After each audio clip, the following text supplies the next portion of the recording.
Hi friends, welcome to Relax Recipes. இன்னிலேருந்து நம்ம வந்து இஃப்தார் ரெசிபீஸ் தாங்க பார்க்க போகிறோம். இந்த தடவை வந்து பெரிய பெரிய இஃப்தார் மெனுவாக பார்க்காம சின்ன சின்ன ரெசிபீஸ் நம்ம பார்க்க போகிறோங்க. நல்ல யூஸ்ஃபுல்லான ஹெல்த்தியான ரெசிபீஸை நம்ம பார்க்கலாம். இன்றைக்கி நம்ம அந்த வரிசையில் பார்க்க போகிறது என்னென்னா மசால் வடை தாங்க. நல்ல மொறுன்னு கிறிஸ்பியாக எப்படி மசால் வடை பண்ணலான்னு பார்க்கலாம். இதுக்காக நான் 1 கப் அளவுக்கு கடலைப்பருப்பை 3 மணி நேரம் ஊற வச்சுருக்கேங்க. 3 மணி நேரம் ஊற வச்சா தான் அது நல்ல பதமாக ஊறி இருக்கும் உங்களுக்கு. இதுக்கு வெங்காயம், கருவேப்பிலை, பச்சை மிளகாய் கட் பண்ணி வச்சுருக்கேன். தேவையான அளவு உப்பு எடுத்து வச்சுக்கோங்க. இப்போ நல்ல மசாலா வாசத்தோடு வேணும்னு நினைக்கிறவங்க இஞ்சி பூண்டு பேஸ்ட்டு, சோம்பு, மல்லிக்கீரையும் சேர்த்து யூஸ் பண்ணிக்கலாம். இப்போ நம்ம ஊறின கடலைப்பருப்பை நம்ம அரைச்சிக்க போகிறோம். முதல்ல மிக்ஸி ஜாரில் சேர்த்துக்கலாங்க. இது 3 மணி நேரம் ஊறினதுனால அதில் தேவையான ஈரப்பதம் இருக்கும். அதனால நம்ம தண்ணி எதுவுமே சேர்க்கக்கூடாதுங்க. நம்ம உளுந்து வடைக்கு அரைக்கிற மாதிரி தண்ணி தெளித்து கூட அரைக்க வேண்டியதில்லை. இது மிக்சியில் கொஞ்சம் குறப்பாக இருக்கிற மாதிரி, ரொம்ப பட்டு போல் அரைச்சிடாதீங்க, கொஞ்சம் குறன்னு அரைச்சிக்கோங்க. பருப்பு வடையோட பதத்தை பார்த்தீங்கன்னா ஒரு 4-5 பருப்பு முழுசாக இருக்கும், கொஞ்சம் குறன்னு இருக்கும். கடைசியாக இருக்கு இல்லையா, இந்த 2 ஸ்பூனை மட்டும் நல்லா நைஸாக அரைச்சி எடுத்துடலாம். அந்த 2 டேபிள் ஸ்பூன் பருப்பை மட்டும்தான் நைஸாக அரைச்சிருக்கோம். இது 3 கலந்த மாதிரி தான் பருப்பு வடைக்கு மாவு இருக்கணும். இப்போ நம்ம அரைச்சி எடுத்தாச்சு. இப்போ இதில் தேவையான பொருட்களை சேர்த்துக்கலாம். நான் இன்றைக்கி உங்களுக்கு மசாலா வடை பிடிக்கும் அப்படின்னா சோம்பு சேர்த்துக்கோங்க. நல்லா இன்றைக்கி நான் சோம்பு, இஞ்சி பூண்டு விழுது சேர்க்க போகிறதில்ல. வெட்டி வச்ச கருவேப்பிலை, வெங்காயம், பச்சை மிளகாய் இதெல்லாம் தான் சேர்த்துக்க போகிறேங்க.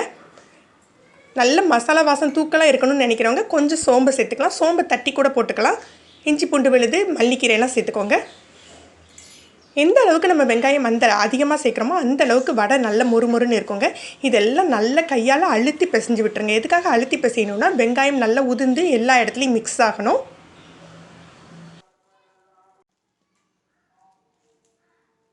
இப்போ தேவையான சைஸில் இப்படி உருட்டி எடுத்து தட்டி வச்சுக்கலாம். நம்ம இந்த மாவை ப்ரிப்பேர் பண்ணி ஃப்ரிட்ஜில் வச்சுட்டு ஒரு 3-4 நாள் கூட யூஸ் பண்ணலாங்க. ஆனால் வெங்காயமும் உப்பு சேர்த்து வைக்க வேண்டாம். வெறும் மாவை அரைச்சி அப்படியே ஃப்ரிட்ஜில் பாக்ஸில் போட்டு வச்சுக்கோங்க. நீங்கள் வெங்காயமும் உப்பு சேர்த்து வச்சிங்க அப்படின்னா மாவு கொஞ்சம் நீர்த்து போயிடும். தனி மாவாக வச்சுக்கிட்டிங்கன்னா 4-5 நாள் கூட நம்ம வச்சு யூஸ் பண்ணிக்கலாம்.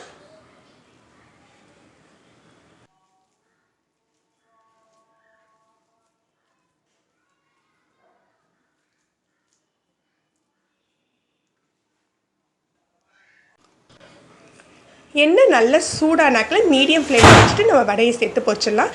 நீங்கள் லோ ஃப்ளேமில் வச்சுக்கிட்டிங்கன்னா வடையெல்லாம் உடஞ்சி போயிடும்.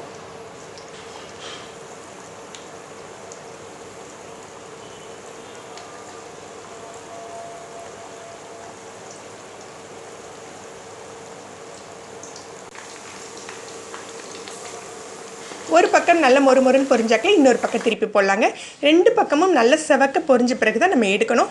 ரொம்ப கருப்பாக்கிடாதீங்க, ஏன்னா வடையை எடுத்து வச்ச பிறகு கூட கொஞ்சம் கலர் கூடும். அதனால் செவச்சவன் பொரிஞ்சாக்கில் நம்ம எடுத்துடலாம்.